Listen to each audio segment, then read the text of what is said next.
Bonjour à toutes, bonjour à tous et bienvenue dans ce merveilleux musée Guimet, Musée national des arts asiatiques.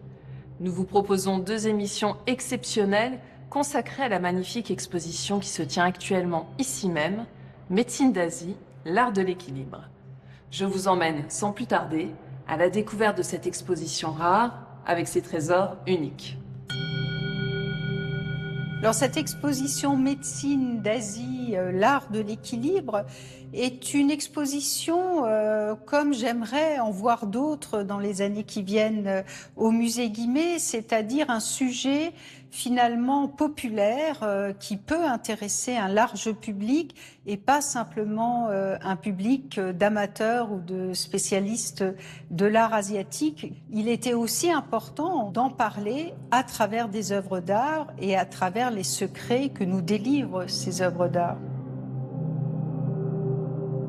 En fait, l'exposition, c'est une sorte de corps humain où il y aurait en fait toutes les parties du corps, avec chacune une façon différente de le traiter et avec une forme d'énergie et d'équilibre tout au long de l'exposition qui symbolise cette fameuse énergie du corps. Alors, une des premières œuvres sur lesquelles on peut s'arrêter, c'est Padmasambhava.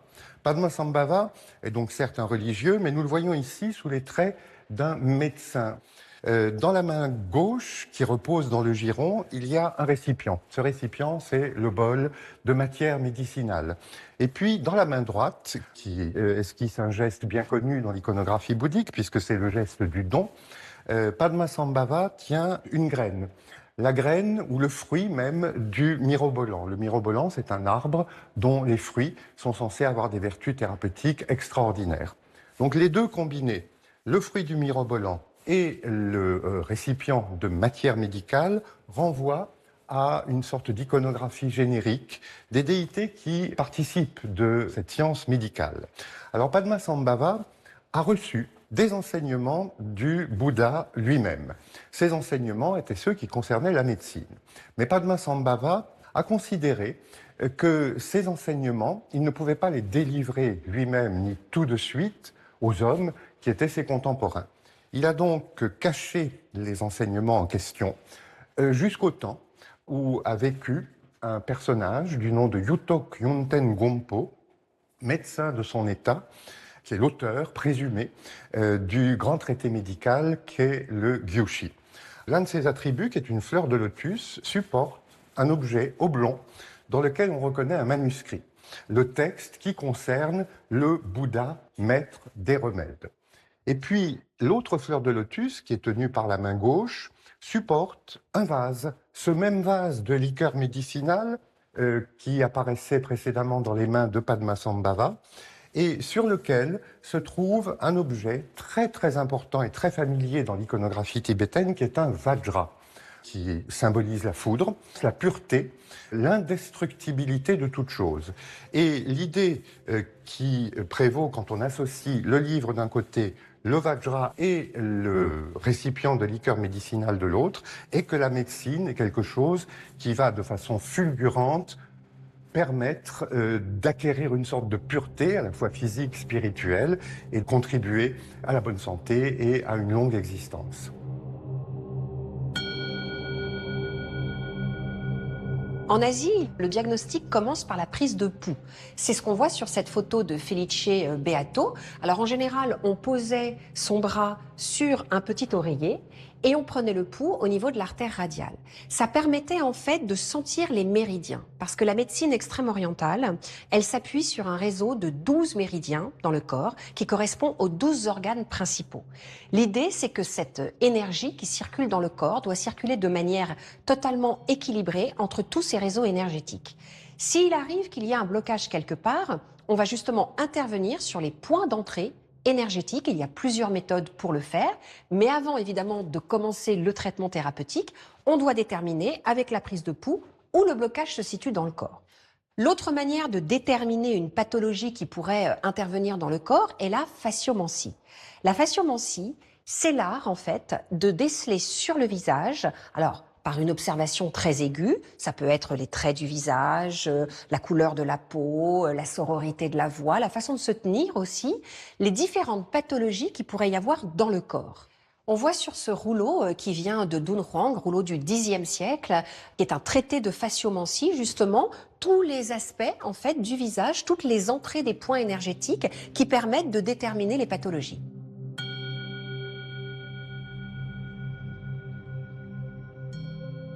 Alors, dans ces traditions médicales, le corps humain est perçu comme une sorte d'équivalence microcosmique de l'univers. Alors, il y a la partie centrale qui est le Purusha, c'est le dieu Shiva, avec tous les êtres qu'il contient, c'est-à-dire l'ensemble de sa création.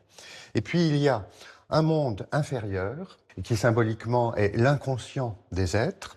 Et puis, il y a un monde supérieur, constitué de plusieurs cercles superposés, qui est celui de la conscience pure, de la spiritualité la plus élevée. Et l'ensemble, en fait, représente ce macrocosme qui est exactement la transcription du corps humain tel que le concevaient les hommes et femmes du monde indianisé.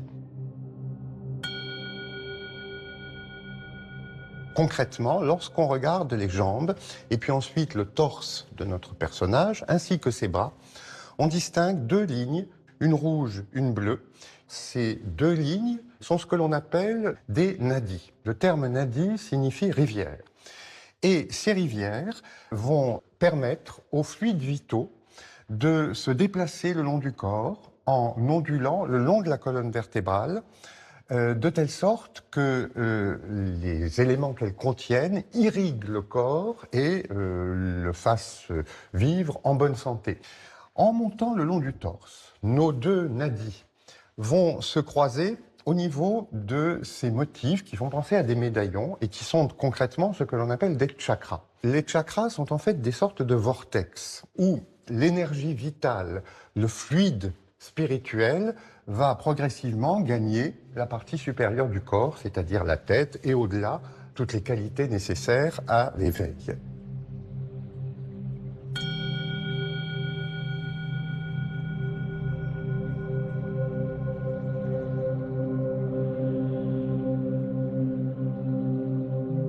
Cette sculpture se trouve dans la partie réservée aux déités protectrices, salvatrices et guérisseuses de cette exposition. Elle représente un trident sur lequel est figurée une divinité féminine. Ce n'est pas n'importe quelle divinité, c'est une divinité représentant une maladie, la variole. Et elle est représentée donc sur un trident. Et le trident est l'un des attributs majeurs du grand dieu Shiva, l'un des trois grands dieux majeurs de l'hindouisme. Nous sommes donc ici en contexte shivaïte, en contexte hindou. Et au centre de ce trident est figurée une femme qui revêt les attributs du dieu Shiva aussi. Donc vous avez dans sa main supérieure droite un rosaire, une coupe crânienne, un serpent et même un trident. Et les cheveux qui sont ébouriffés. C'est une déesse qui est en attitude farouche. Il faut la craindre. Mais il faut la craindre, il faut aussi la vénérer. Et c'est tout l'objet justement de cette sculpture qui est à la fois une arme de projection de la maladie, mais également une arme pour se défendre. Et donc, nous allons vénérer, enfin, en contexte hindou, on va vénérer Maria Mai afin de se prémunir de la maladie, et de la variole en l'occurrence.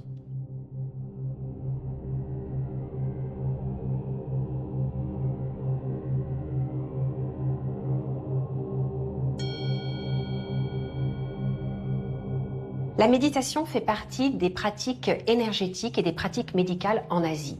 C'est une discipline très importante et un petit peu à part car elle fait vraiment partie de la médecine préventive. Elle empêche le mal de s'installer. Et le mal s'installe lorsqu'il y a un déséquilibre de cette énergie qu'on appelle le Qi. Ça va permettre de calmer le rythme cardiaque, ça va permettre en fait de contrôler sa respiration et de parvenir à cet équilibre que l'on recherche tous et qui est témoigné dans toutes ces grandes sculptures asiatiques parmi lesquelles les Bouddhas, et notamment ce Bouddha, Amida Nyorai, qui est un Bouddha japonais et qui montre aussi cette forme d'équilibre, d'introspection, de sérénité que l'on peut voir. Les formes pleines, les yeux mi-clos témoignent justement de cette sérénité que l'on essaye tous en fait d'obtenir. La méditation aujourd'hui, elle fait vraiment partie des thérapeutiques occidentales. On le voit à l'hôpital où les patients sont invités à méditer et ça permet d'amoindrir les douleurs, mais aussi d'améliorer en fin de compte les différentes techniques thérapeutiques. Pratiqué jusqu'au XIXe siècle, uniquement en Asie, le yoga va lui aussi conquérir le monde entier. Un succès basé sur la place accordée au corps, son exigence posturale, promettant la santé autant physique que mentale. En outre, cette pratique qui mène à un état de bien-être durable séduit les Occidentaux qui y puisent une véritable harmonie intérieure. La moxibustion fait partie des pratiques thérapeutiques en Asie. Alors la moxibustion, c'est l'art d'appliquer des moxas, en fait, qui sont faites à partir d'une plante, l'armoise, qui est broyée et constituée en cône et qu'on applique en fait sur la peau. Dans les époques les plus anciennes, et notamment à l'époque d'Edo, au XVIIIe siècle au Japon, on brûlait la peau, c'est-à-dire qu'on appliquait vraiment cette chaleur à même la peau. Ça faisait des plaies, évidemment, qu'on cicatrisait avec des onguents. Mais par la suite, on a simplement approché le moxa chauffé à blanc près de la peau pour pouvoir chauffer la partie qui était en fait douloureuse. Cette pratique est peu connue en Occident, mais en fin de compte, elle est assez ancienne puisque le premier traité que nous avons retrouvé date du Xe siècle et provient de Dunhuang. Alors parfois, la moxibustion, elle est couplée à l'acupuncture. Ça veut dire que l'on chauffe en fait avec le moxa l'aiguille pour rendre plus efficace l'acupuncture. Et c'est une pratique que l'on retrouve aussi en Asie du Sud-Est et pas simplement en Chine, comme on peut le voir sur ce traité d'acupuncture qui vient de Thaïlande et qui date du XIXe siècle.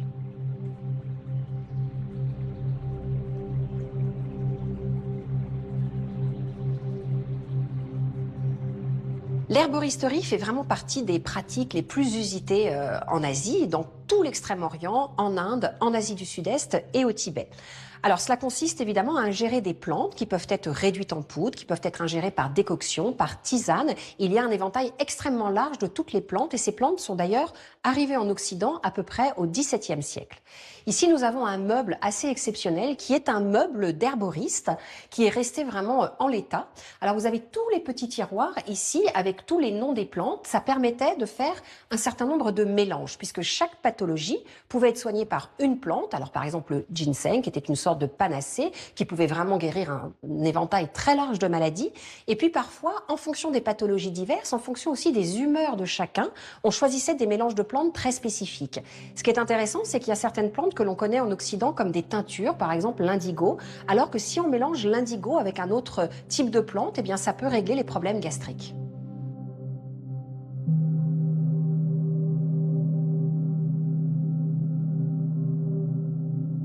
Le bétel fait partie des médicaments qui sont les plus utilisés en Inde et en Asie du Sud-Est. Ici, nous sommes devant des boîtes à bétel, donc on voit que ça a généré vraiment une iconographie très riche. Et parmi elles, une est assez spécifique, c'est le Bouddha à la noix d'arec, puisque le bétel provient de la noix d'arec. Et ce qui est intéressant finalement avec cette exposition, c'est que on a pu regarder avec un autre niveau de lecture, en fin de compte, un certain nombre d'œuvres. Ici, un Bouddha qui a les caractéristiques classiques de l'iconographie bouddhique birmane. Eh bien, nous pouvons aussi le voir comme étant un Bouddha de médecine protecteur que l'on prie pour la guérison.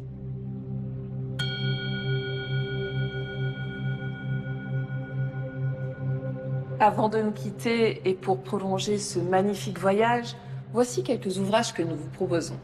Avec tout d'abord le sublime catalogue qui accompagne cette magnifique exposition Médecine d'Asie, l'art de l'équilibre, une coédition In Fine et Musée national des arts asiatiques Guimet.